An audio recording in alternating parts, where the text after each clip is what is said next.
Iba't ibang theme park characters tampok sa Moonlight Parade sa Santa Rosa City, Laguna. Silipin yan sa report ni Paul Hernandez.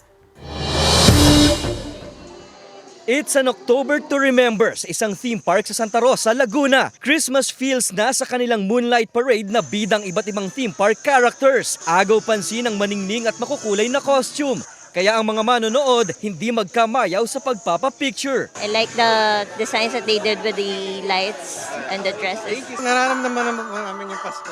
Kasi yung environment, yung mga tao dito nagsasaya din. Pasko na talaga.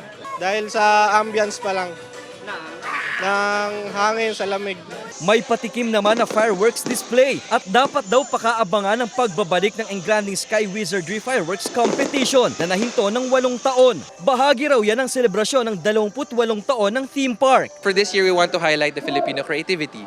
So we will be focusing on 6 competitors. So every Saturday po, maglalaban-laban po ang dalawa kung saan ang top 3 every Saturday ay maglalaban-laban po sa ating grand finale. At sa pagbabalik sigla ng tourism industry, matapos ang halos 3 taong pagtama ng pandemya, nakakabawi-bawi na raw sila ng kita. Pumapalo na ulit ngayon sa 10,000 hanggang 15,000 na pumapasyal sa kanila. Balik na rin sa dating bilang ng seating capacity ang mga rides. We're able to really see that the school trips are back, the corporate groups are back, our loyal guests are back. In terms of our park guests and park attendants, bumabalik na po talaga. Inaasahan na mas darami pa ito habang papalapit ang Pasko. Sa Disyembre pa planong maging araw-araw ang operasyon ng theme park.